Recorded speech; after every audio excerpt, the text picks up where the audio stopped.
La table ronde réunira 3 membres du comité scientifique du Metrolab.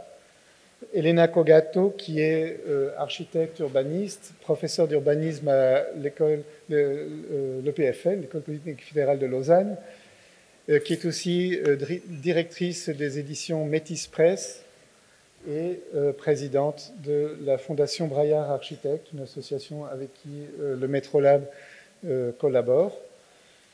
Et donc elle a accepté d'être membre du comité scientifique du Metrolab, et je dois dire depuis 2 ans maintenant, nous avons des collaborations suivies. Brian McGrath, qui était who is urban designer and professor in the Parsons School of Design in New York City, and he came here with students. Welcome to the students. And Brian was at the beginning of this cycle, urban ecology, do you remember, in New York 1 year ago. Et Serge Kempeners, qui est directeur, qui est biologiste, donc on respecte l'interdisciplinarité, et qui est directeur de la division Espace Vert de Bruxelles Environnement. Donc merci aussi d'avoir participé aux travaux. Alors, la séance de ce soir s'intitule Steps to an Ecology of Territorial Knowledge, qui paraphrase en fait un livre de Gregory Bateson, Step to an Ecology of Mind. On aimerait présenter donc une 4e perspective sur l'écologie, après celle des sciences politiques, après l'approche par la biodiversité, après l'approche des sciences sociales. Et en fait, depuis ce matin, moi je constate qu'il y a une convergence. On a installé un système de filtres en pensant faire les bons élèves et de dire chacun va parler depuis sa discipline, mais on voit tout de même une convergence sur d'abord la notion d'écosystème socio-naturel, et donc en tout cas cette réalité que la frontière entre la société et la nature a bougé et est mobile. Et que ça change beaucoup les conceptions. Ensuite, l'autre chose qui m'a frappé, c'est qui est l'inter et même la transdisciplinarité des approches, qui est donc une caractéristique qu'on a vue depuis ce matin, avec lié à ça ce concept qui est aussi apparu dans toutes les discussions, celle de citizen science. Et donc, finalement, une question d'attitude. Je trouve que l'exemple du grand hôpital de Charleroi avec le crapaud calamite est tout à fait éloquente.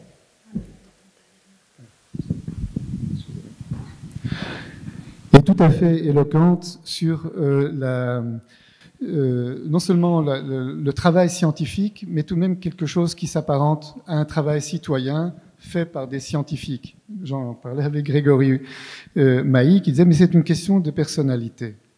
Et c'est exactement ça, la 4e perspective que nous voulons ouvrir en faisant référence, ce serait une référence métaphorique, je m'excuse. Moi, je suis architecte urbaniste et on va vous faire référence à quelqu'un, Gregory Bateson, qui est biologiste, ethnologiste, psychologue, spécialiste des systèmes, mais qui a justement mis en évidence, il y a 50 ans, participé après avoir travaillé dans la cybernétique et la théorie des systèmes, à justement rapprocher cette question des systèmes avec la question de la nature et la question de la société.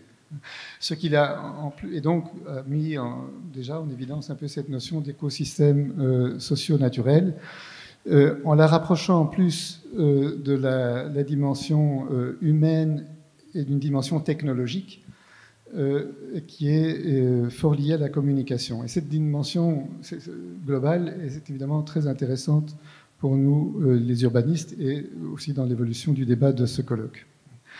On va s'arrêter ici avec la référence à Bateson, parce qu'on doit aller très très vite, mais ce qui est très clair, c'est la manière dont il a réuni ces choses, et je voudrais simplement vous lire ce qu'il disait when he was asked, "What do you mean by ecology of mind?"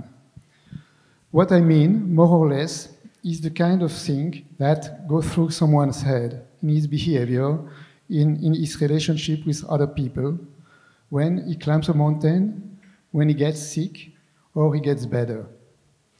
All these things intertwine and form a network. We find at the base the principle of an interdependency of the ideas which act on each other, which live and which die.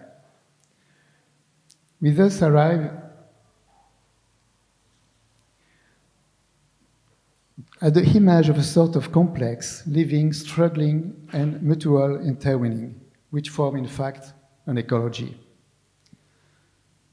Donc, chaque individu, chaque organisation contribue au développement d'un écosystème et d'une écologie par la façon dont il étudie, dont il apprend, par la façon dont il invente le réel et par la façon dont il gouverne, dont il se gouverne. Et ce que dit Batson, c'est qu'on ne peut jamais échapper à l'écologie que nous sommes développés, que nous développons. Donc, par rapport au débat qu'on a eu juste avant la pause, ça veut dire qu'en fait, il y a autant d'écologie qui aurait d'être dans cette perspective, que ce soit des individus ou que ce soit des êtres collectifs. Alors, qu'est-ce que ça a à voir avec la transformation du territoire et les politiques publiques? Moi, je vous propose de faire le lien avec la métaphore de l'hypertexte qui a été utilisée par beaucoup d'auteurs pour parler du territoire. Et on voit que dans la ville, comme dans Internet, il y a toute une série de chemins possibles. Il n'y a pas de préfiguration obligée. On peut errer dans la ville, on peut même contribuer à ces structures. Il y a son épaisseur par les itinéraires qu'on choisit. Les urbanistes parlent des opérateurs de troisième niveau, qui sommes vous et moi. Par les micro-décisions qu'on prend, en fait, on oriente et on influence les structures et les choix relatifs aux infrastructures de la ville. Et évidemment,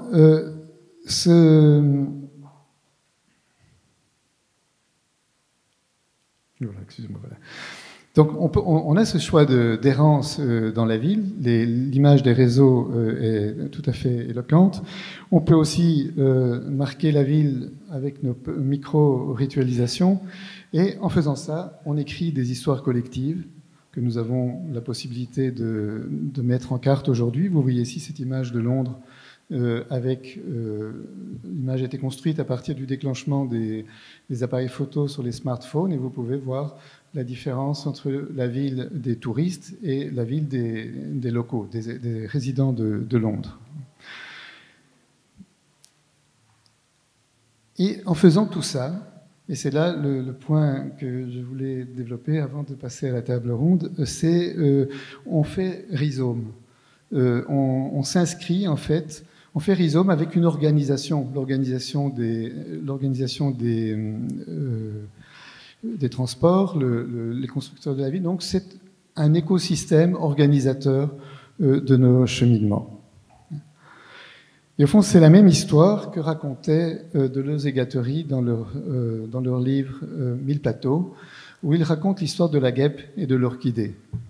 La guêpe qui construit une image d'elle-même, qui attire... l'orchidée qui construit une image d'elle-même qui attire la guêpe, et la guêpe se pose sur la fleur, butine la fleur. En se posant sur la fleur, elle fait de la fleur son propre territoire, et en transportant le pollen, elle étend le territoire de l'orchidée. Et donc, vous avez finalement un phénomène de rhizome hybride, qui n'est pas comme la plante de bambou qui pousse d'un côté, va faire un trajet sous le sol et repousse ailleurs. Ça, ce serait peut-être plutôt l'écosystème organisateur, mais notre relation avec cet écosystème organisateur, c'est de cet ordre-là.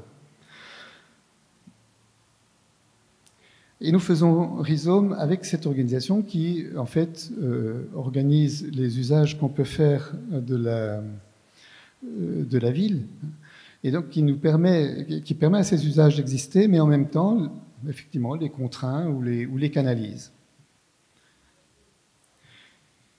Il y a cette image que je voulais vous montrer qui sort d'un livre de Bruno Latour, Paris, ville invisible, et où il montre tout ce qui permet à Madame Latouche d'aller visiter sa sœur, Madame Lagoutte, pardon, qui allait visiter sa sœur qui est malade, rue Rébuffat à Paris.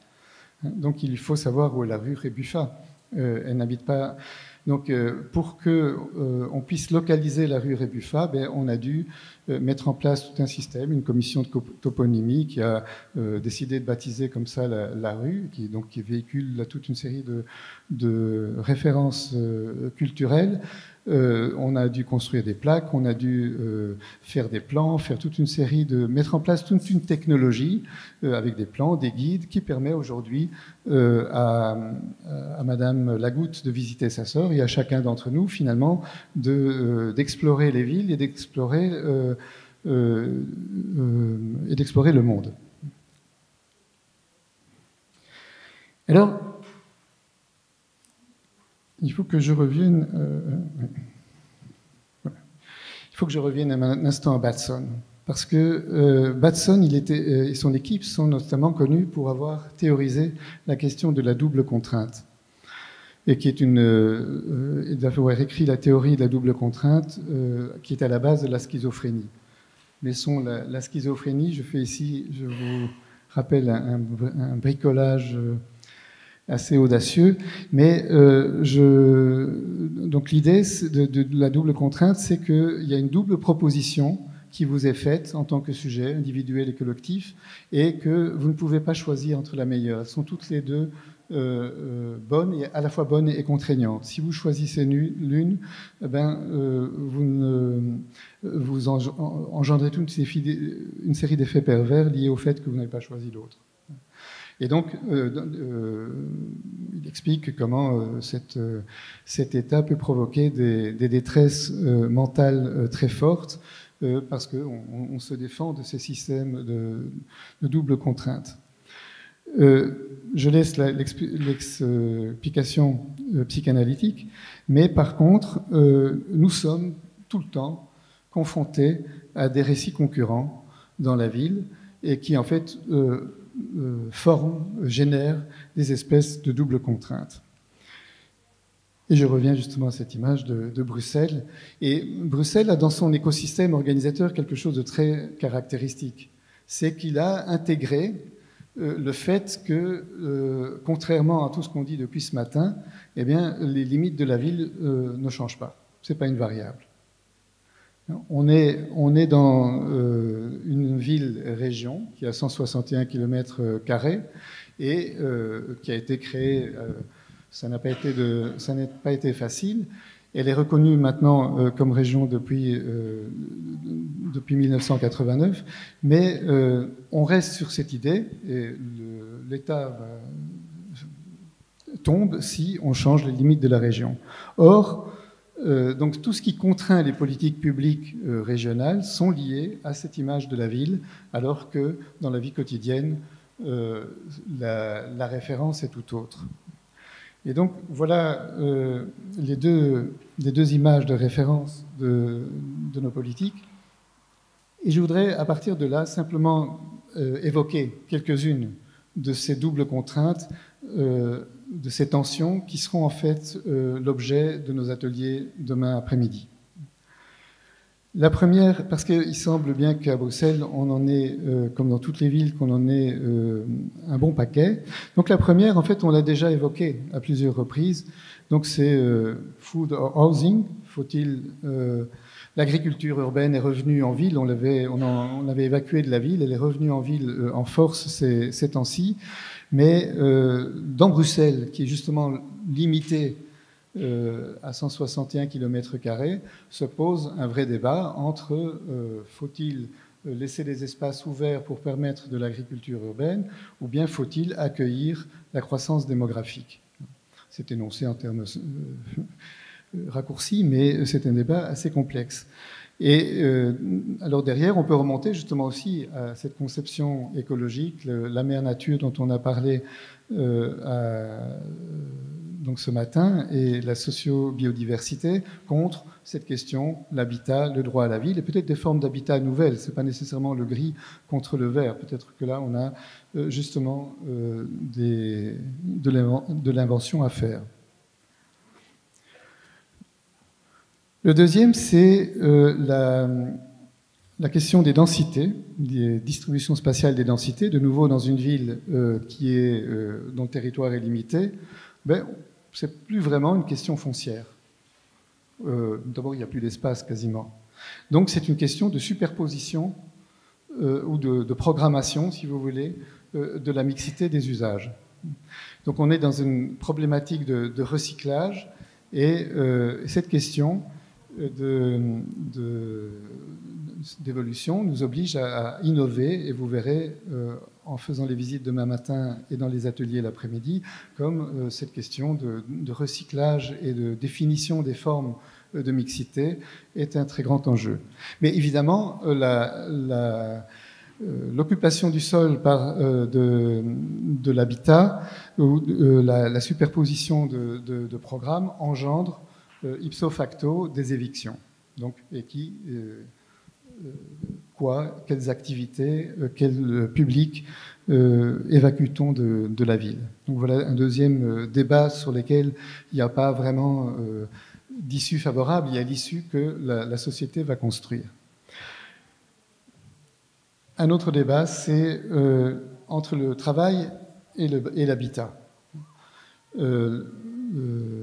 Le redéveloppement, vous verrez demain, le redéveloppement de la zone du canal et le redéveloppement d'une zone qui était autrefois monofonctionnelle pour l'industrie. Alors évidemment se pose la question de la place du travail dans la ville ou bien à l'extérieur de la ville et des contraintes qu'on fait poser sur les travailleurs, sur les usages de l'espace et du temps par ceux qui travaillent. Donc, troisième dilemme. Ensuite, nous aurons, quatrième dilemme, la question de l'économie circulaire, qui est une priorité des politiques européennes, qui est une priorité à Bruxelles, mais dont la question de la dimension territoriale reste complètement ouverte. En fait, on voit que faire fonctionner la circularité dans une ville qui a peu de place, ça pose aussi des problèmes qui apparaissent à certains moments quasi insurmontables.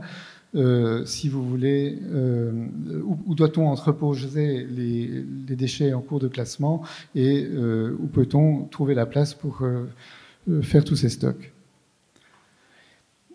Et un dernier débat auquel on vous soumet, c'est d'une part la bureaucratie, c'est-à-dire la représentation que se donnent ces écosystèmes organisateurs, hein, entre d'une part une représentation bureaucratique, hein, arborescente, avec un rapport à l'autorité, avec une division rationnelle qui permet de contrôler et d'organiser, et puis d'autre part, ce qui est fort lié à la notion d'écologie aussi, c'est la définition de processus transversaux beaucoup plus interactifs qui permettent de franchir les frontières administratives, qui poursuivent des résultats.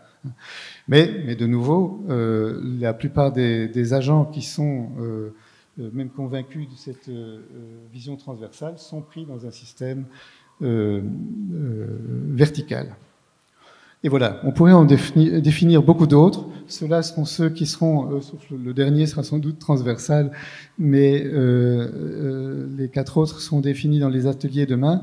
Et maintenant, c'est à vous, chers collègues, que nous vous demandons qu'est-ce qu'on peut faire avec tout ça.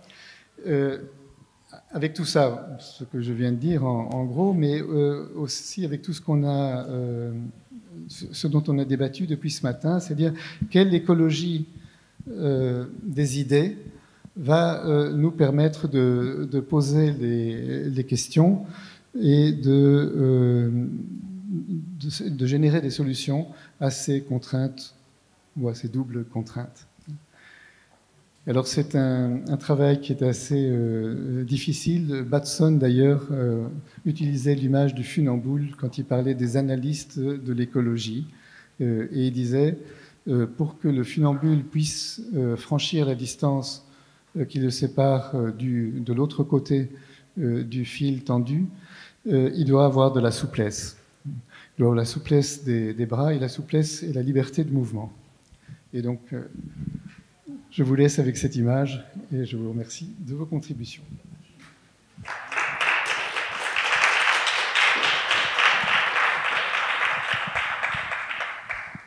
Qui veut se lancer sur la corde raide? Oui. Alors, Elena. Oui, alors peut-être celui-là, peut-être. Celui-ci marche. Oui, j'y vais. J'y vais. Merci pour l'invitation que tu nous fais, Bernard, de nous proposer, de nous inscrire dans une écologie de l'esprit.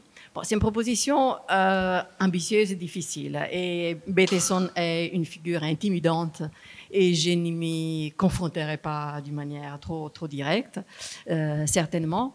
Mais j'essaie un peu de te dire comment aussi j'interprète ton invitation.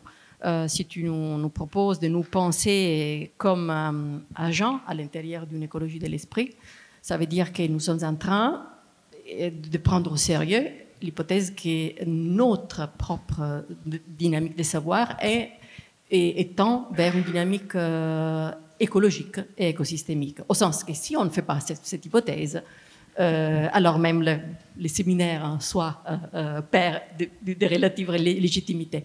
Ce qui veut dire, évidemment, ne pas... comment on peut dire? D'une part, on peut reconnaître entre les disciplines aussi qui se sont réunies aujourd'hui des parcours parallèles. Hein.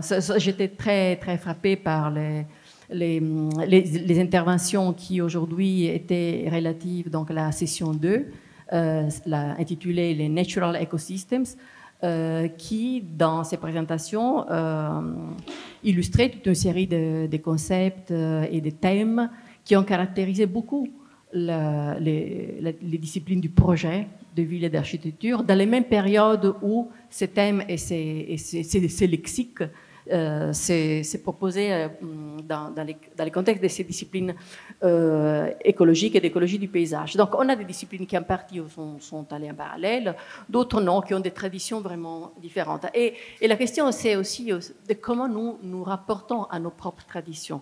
Donc, par exemple, dans l'échange qu'on a eu tout à l'heure, hein, qu'on a écouté tout à l'heure, j'entends bien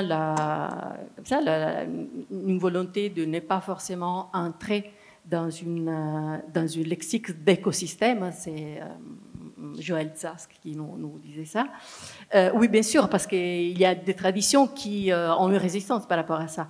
Mais peut-être que ça vaudrait la peine peut-être d'essayer un petit peu un jeu dans lequel, et de jouer un jeu dans lequel on quitte un petit peu ces traditions et on essaye de construire cette sorte de frange d'interaction qui, en bon écologue, on appellerait écotone, de construire des situations d'écotone qui sont évidemment des situations dans lesquelles on va produire un lexique un peu bâtard, un dialogue un peu bâtard, mais s'il faut jouer les jeux, peut-être il faut aller dans ce sens. Et donc voilà, pour ça, donc, vous me pardonnerez aussi certainement maladresses, justement parce que j'ai peut-être pas peur de ces simplifications-là. Parce que c'est bien ce jeu aussi auquel on est convié, en fait, c'est toute l'expérience du MetroLab. En fait, ce qu'on a fait en raccourci cette journée, depuis 2 ans, est tout de même l'expérience qui se passe à l'intérieur d'un collectif. Et voilà, on vous invite aujourd'hui à... Et alors, comment contribuer à cette écologie? Je vais essayer de prendre quelques-unes de tes suggestions. Donc, en particulier, tu as mis l'accent sur le double bind. Tu as dit, Bateson nous intéresse parce qu'il a beaucoup travaillé là-dessus, avec d'autres, pour le définir. Donc, pour définir des situations de conflits paralysants à un niveau individuel qui amène à des états schizophréniques. C'est assez curieux d'ailleurs que souvent les exemples de conflits paralysants concernent des rapports du fils à la mère. Ce qui est assez intéressant parce que ça veut dire que le rapport est paralysant devant une autorité qui te donne la vie et qui peut te donner un amour et qui tu crains qu'elle te retire son amour. Donc, et là, je me demande aussi si cette double bind au sens écologique, effectivement, fait pour nous entrer en jeu un conflit paralysant dans lequel on met en compétition deux sources et ressources déterminantes pour notre vitalité. Je pense à l'exemple que tu amènes, hein, la tension entre cultivons nos terres ou construisons nos terres. Ce n'est pas une caricature, hein, on la connaît très bien aujourd'hui dans le contexte suisse. Il y a un contexte légal, hein, qui gère l'usage du sol, qui fait que, face à des prévisions démographiques et face à d'autres exigences de type agricole, est en train de créer des situations paralysantes, vraiment des partages du sol qui sont indécidables. Parce qu'effectivement, les deux choix dépendent quand même des deux. La vitalité de notre société, notre possibilité de se reproduire. Alors, le double bind est non seulement un challenge, peut-être que c'est vraiment un outil, enfin, qu'il faut peut-être chercher et essayer de chercher, de dévoiler et de détecter le maximum de ces double bind, parce qu'ils sont les points de départ pour essayer d'envisager des solutions qui dépassent les conflits paralysants. Et comment on les dépasse? Toujours en essayant toujours de construire un vocabulaire ensemble. Peut-être on n'a pas beaucoup évoqué Ernest Odum aujourd'hui, mais Ernest Odum nous dit que dans une unité écologique, ce sont même inimaginables les nombres de relations qui s'installent entre les espèces ou les individus à caractère de parasitage, des relations de type symbiotique, où les deux dynamiques arrivent mutuellement à se donner un petit peu et à prendre un petit peu. Et peut-être que la séparation de le dépassement de ces conflits, si on veut continuer de rester sur un langage qui tient au domaine du vivant, de l'écose, nous amènerait plutôt vers la recherche d'une symbiose, plutôt que de l'alliance, qui l'alliance est encore d'ordre politique volontaire, assumé, rationnellement assumé, politiquement assumé. Ça, c'est peut-être alors une idée aussi, chercher le maximum de ces situations de conflit où deux ressources vitales sont à toutes les échelles, hein, n'importe lesquelles, mais semble une piste. Peut-être que... Moi, je vais encore continuer. Mais il y a peut-être plein de réactions. Brian, vous voulez réagir? Sure. Again, thank you for the welcome. It's great to be here. I'm an architect coming from New York with students from Parsons, and so have a slightly different perspective. And it's quite interesting to think about the mineral city. I was thinking about Jean-Paul Sartre after the war when he came to the American city and wrote this wonderful essay about coming from a culture of cities as shells to a culture where the cities seem to be flying away. They're so light. They're timber cities. At least I grew up in a timber city in a forest, and in Massachusetts. So, yes, okay, sorry. So green and gray, mineral, vegetative, I mean, are these double binds? And I originally started an essay a couple of years ago that took me 2 years to write because I was in the double bind of writing from an architecture vantage point in a science peer-reviewed journal. And I started off calling it Parallels in the Architecture and Ecology of the City, Parallels in Discourse. And I ended up realizing they weren't parallels, they were maybe some possible intersections. And I just kind of looked it up on my phone because I forgot, you know, what those were. But I wanted to introduce them, and maybe they're double binds, 4 or 5 of them. And so if we think about the architecture of the city. I mean, this, for us architects, architecturally trained urbanists, it kind of starts with that, Rossi's prepositional change that we aren't responsible for buildings in city, but the architecture of the city. There is an architecture of the city that is collective, that isn't designed individually by architects or just built by developers. And so we have an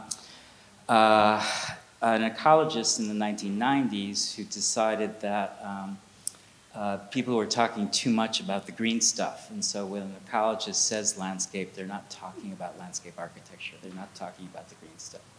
And so he made this distinction between the ecology in the city and the ecology of the city. And that sort of description of working from the center out as opposed to on the borders and boundaries. So the intersections between those two theories, the architecture of the city, the ecology of the city, include, and this is just a start, I really, and I started with Rossi, there's like 40 more years of architectural theory to go through to look for these intersections. So the city is a collective urban artifact versus ecological patch structure. So this idea of the collective nature of the city as an artifact, but as conditioned by a series of collectively made urban artifacts. That, and it is a kind of patch structure, and Pickett is who made this theory, this distinction between the ecology in and of the city, is a disturbance plant ecologist, so he's interested in patch structure as something that is something we see on the land. We saw in the agricultural landscape a patch structure that's fragmented or heterogeneous because of human intervention, but even natural systems outside of human intervention have this patch structure based on soils and water and fire and disturbance and things like that. So, so that's the first kind of double bind or point of possible intersection. And then there's the city as the object of long-term ecological research. So the work I do with Pickett is part of a long-term ecological research study. I could talk more about that and where it comes from. It starts with Odum, deciding that, an ecosystem isn't a milieu, it is a closed system, and for just scientific modeling purposes. It's not just saying that the world is that, but you can look at a bounded water system and measure inputs and outputs and learn something about what's happening, the processes that are happening within that. And that great idea was transferred to an experimental forest in New Hampshire called the Hubbard Brook Experimental Forest, the Forest Service of the US. And New Hampshire is granite-based, and so it's the sort of, it's all the runoff is not percolating into the soil, but running off. And it's a forest that has fires, but also is harvested for lumber. And they look on Odum scale micro watersheds and then scale up to the entire watershed. So it's a system of modeling micro scales and scaling up and beginning to learn more about larger systems. And so the city is an object of long-term ecological research. And so they discovered in this forest something called acid rain, because the coal-burning energy plants in the Middle West were affecting the forests of New England. And so it really took that, it proved that it was not a description of the whole world and all the chemistries. It was more bounded than a milieu. It was an ecosystem, but it managed to prove something very important in terms of the health of the northeastern seaboard of the US. So the city's object of long-term ecological research, and for Rossi, it's a subject of history and collective memory. And I think, this essay is really trying to speak to ecologists, it's for ecologists, to help them understand that they're cultural figures now. We're using their terms metaphorically, so they're not just scientific figures, they're cultural figures. And so, this experimental forest is a piece of collective memory as well, made by scientists. The third is just great, and I can speak about this for hours. I love this work. So morphological and typological classifications are the things, the operational idea that we get from Rossi's architecture of the city, and we can read any city in the world or design within that formula. But in the ecosystem work we do, there's a classification of spatial heterogeneity using land cover systems. And so I think it's a similar kind of taxonomy and classification system, except that it's gray and green, it's mineral and vegetative. And so those two concepts intersected, I think, would truly produce not a landscape ecology, but an urban ecology. And then fourth, the dynamics of urban artifacts. Of course, Rossi talks about, social change and the dynamism of a city within its mineral structure. And then the ecologists, of course, are interested in structural, but they're also interested in flux and flow, but feedback as well. I think this feedback mechanism that comes from ecosystem is quite interesting and is the ecology of the mind. It's really how we as sensate subjects within a mineral and vegetative world make that world, and that world makes us. To quote Godard, I wish I could say it in French, a face is a landscape, paysage and visage, So basically the cultural role of architecture, are we handing it off to ecology? I mean, do we maintain this cultural role? Is something I'm quite interested. Matthew, you're still here. The effective quality of nature you so beautifully described, I also find in the mineral city. I mean, we have that. I mean, as an American who spent a semester in Paris as an undergraduate, coming from a vegetative city to this mineral city was quite effective. I mean, it turned me into stone maybe, but it also made me alive in a different way. So thank you for the opportunity.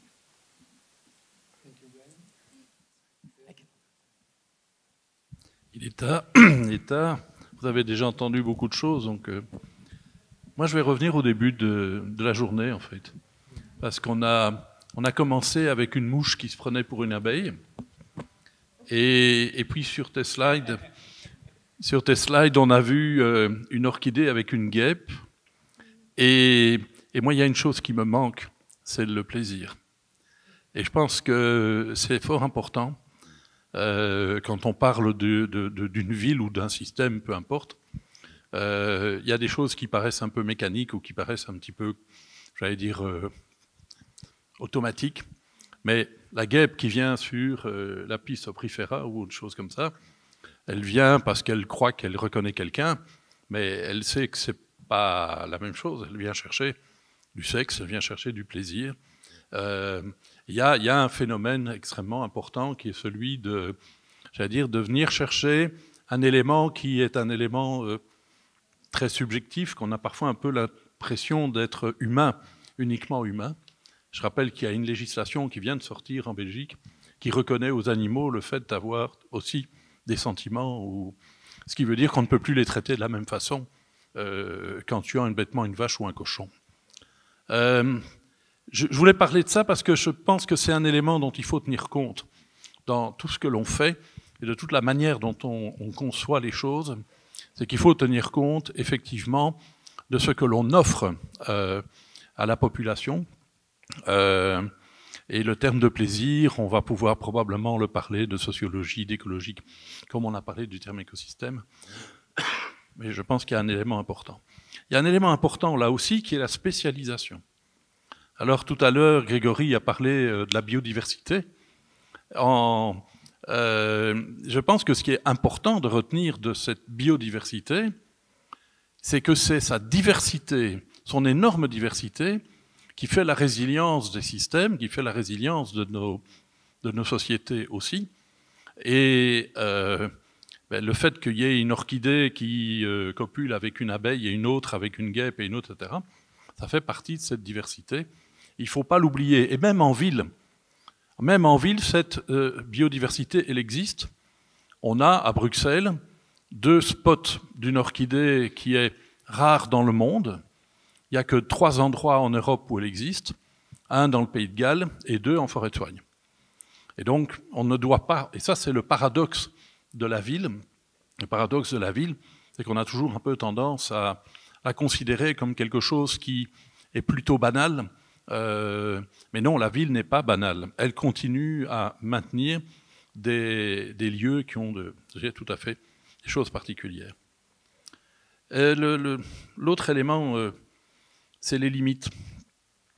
Quand, dans les années 70-80, on a démarré à Bruxelles les études sur les écosystèmes urbains, c'est vrai qu'on a été assez rapidement limité par une frontière administrative, mais comme la réflexion se faisait à un niveau international, on a cherché des partenaires qu'on a d'ailleurs trouvés assez vite, qui étaient Berlin et Hong Kong, qui étaient comme Bruxelles, en fait, des îles administratives et qui permettaient de chiffrer les choses.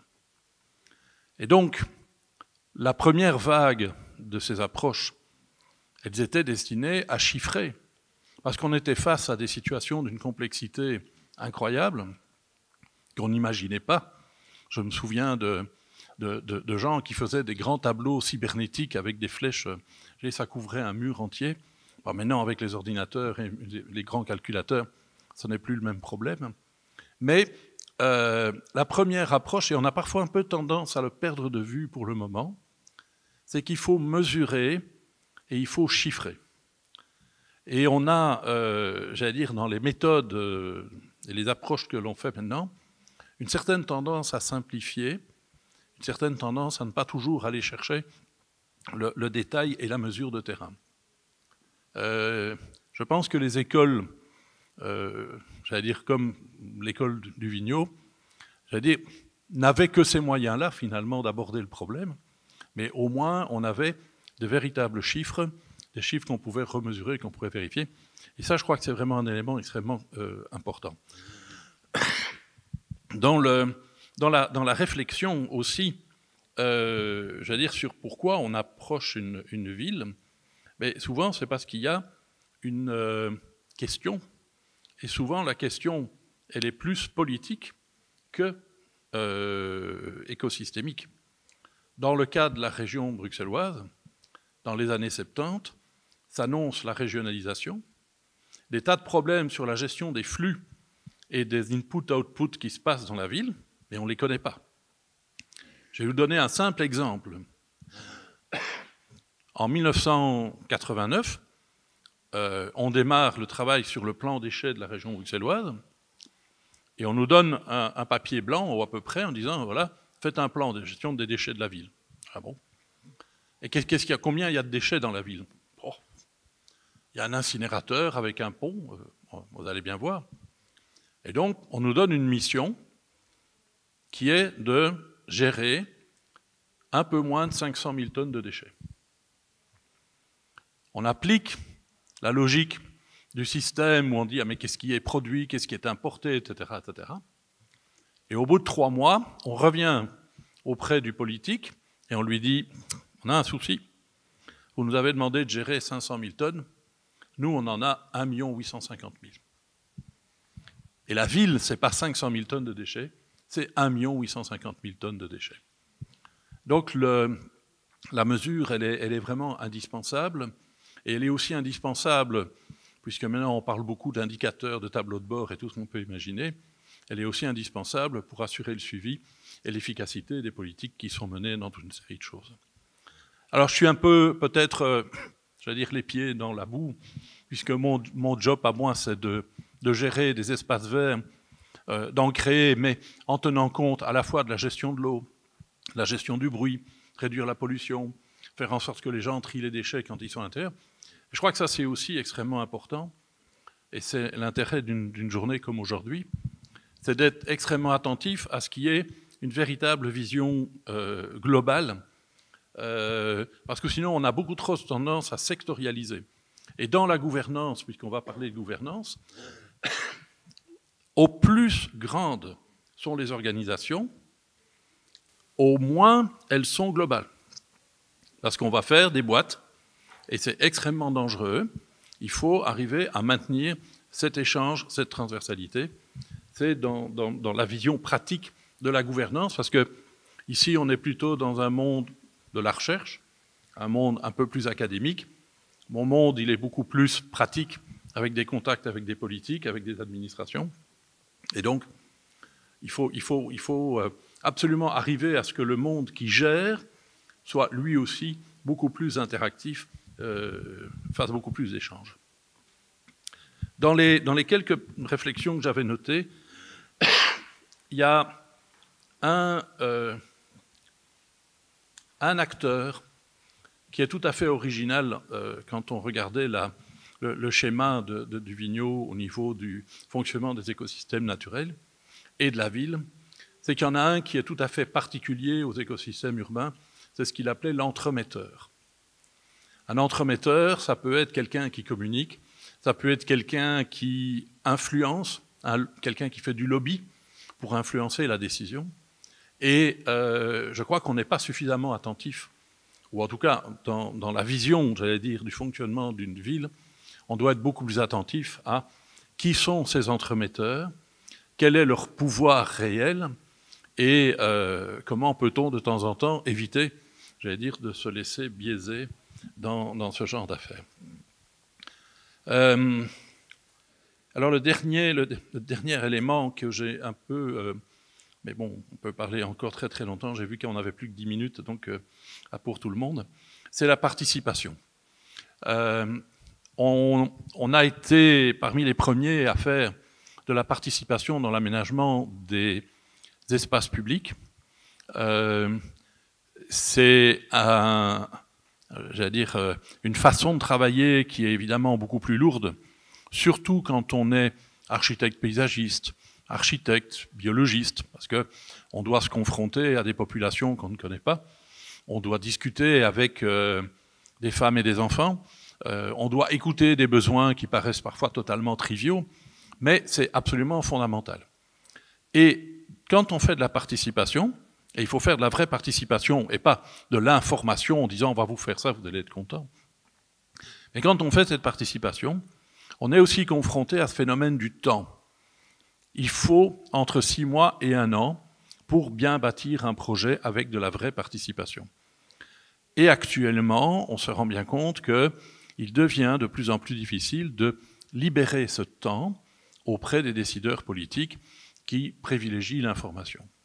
Et là, il faut vraiment être extrêmement attentif, parce qu'en termes de résultats sur le terrain, en termes d'efficacité des aménagements, en termes de respect de ce qui a été fait, eh bien, il faut absolument prendre ce temps.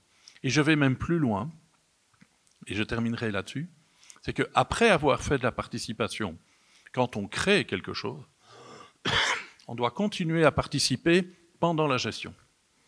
Parce que l'entretien est fondamental, et avoir un interlocuteur, un manager, avec qui on va discuter en disant oh, « c'est tout de même dommage, la balançoire, elle est un petit peu trop haute, tu vois, les petits ne savent pas venir dessus. » On descend de cran de la balançoire et on l'ouvre tout d'un coup, le monde à toute une série de plus petits. Ce sont des choses, j'allais dire, qui peuvent paraître un peu triviales dans un certain nombre de cas, mais elles ne le sont pas du tout, dans le sens où elles vont permettre au public qui utilisent les espaces publics et qui les utilisent de plus en plus parce qu'ils ont de moins en moins d'espaces privés, de trouver une satisfaction, de reconnaître une société et de trouver un dialogue et de pouvoir vivre la convivialité. Je considère que les espaces publics, et en particulier les espaces verts, sont des lieux de pacification, sont des lieux de vivre ensemble. Et ça, je pense qu'il faut vraiment insister là-dessus. Voilà, quelques points rapidement qui sont peut-être un peu en dehors de certaines des autres réflexions, mais je pense qu'elles sont essentielles pour pouvoir continuer à vivre correctement dans la ville.